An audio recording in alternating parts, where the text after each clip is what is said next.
All right, first part of this process is finding the tank that I need. This will be my tank. This is the liquid nitrogen, 230 liters, and I have to vent it down, have to vent the inside down to about 10 psi. So we're going to vent.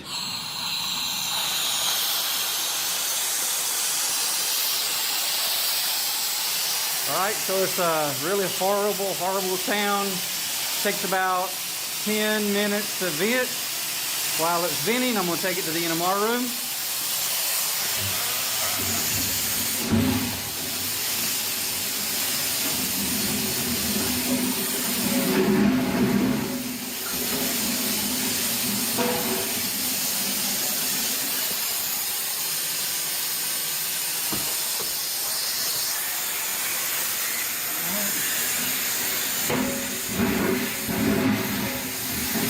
Still venting. All right, there's the magnet.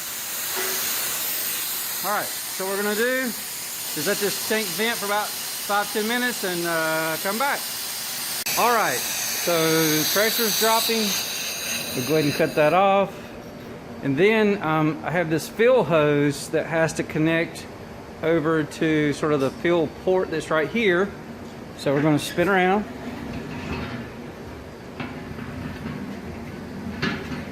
Try to not run into the magnet, because this thing, once it starts rolling, not easy to stop. All right, so next I want to uncap the vent. So this is where the excess nitrogen will come out. And then I have a divert tube, because what you don't want to happen is you don't want the liquid nitrogen, after it fills, coming out and going down to this seal right here. If you freeze that seal, then the liquid helium can come out.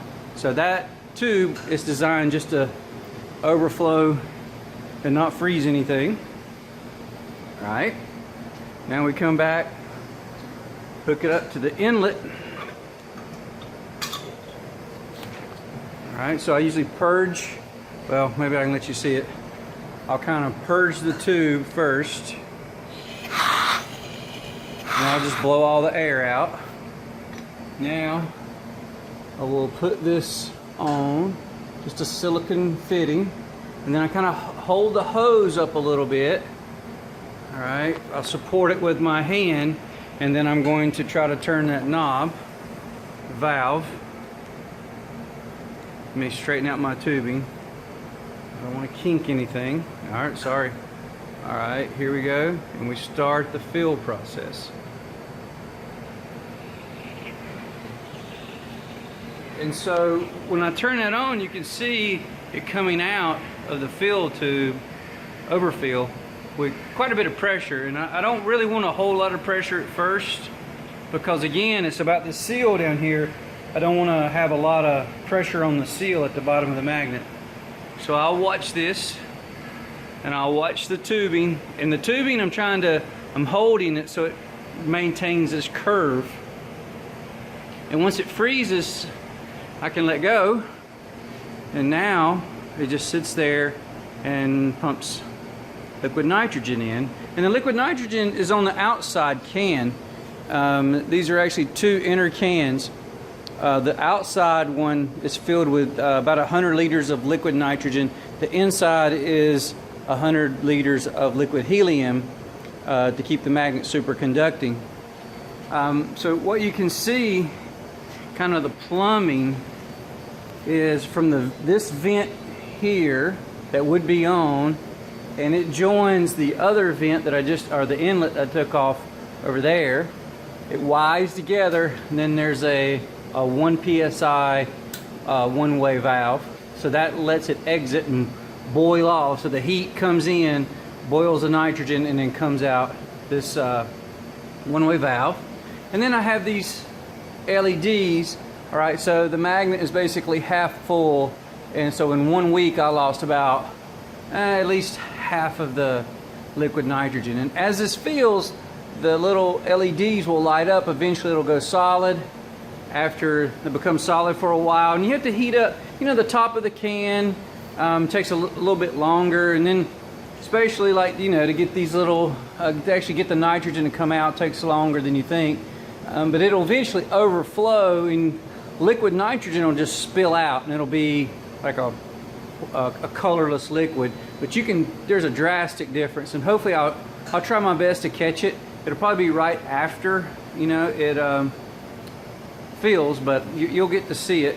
When I'm doing the fill, I'm training someone to do this. Sometimes I train grad students to do it. I actually, what I'm looking for is a particular pressure. So I will move my hand into the stream and feel the back pressure. And I've just learned over time what that should feel like. Because what will happen is, if you feel, what I'm doing now is turning it up. I want a little more pressure. If you fill too slowly, all you're doing is boiling off the nitrogen, right? You're boiling off the nitrogen, cooling the top part of this can back down, and you're never really making any gains, all right? So what you want to end up doing is overcome that boil off, so you're actually collecting liquid that will eventually come out. If you go too fast, then you risk, you know, quenching the magnet from pushing that seal out again. And so I just come in, I feel it, and it's about half of where it should be. And I can just, and again, that's just by feel. And really, they don't recommend filling over a couple, like 1 psi or so. So I will keep turning this up over time. And I go slow at first, and I'm only doing, if you look at this little divot, I'm turning about 1 divot at a time is all I do at first. Because this dewar still has quite a bit of pressure in it. As the volume decreases, then of course the pressure decreases as well, and the actual flow won't be as hard and as pulsating on this magnet.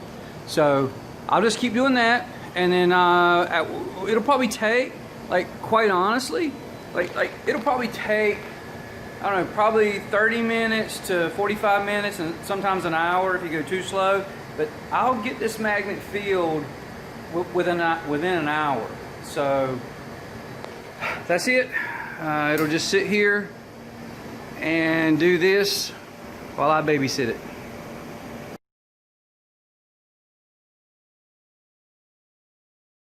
Show you this one effect.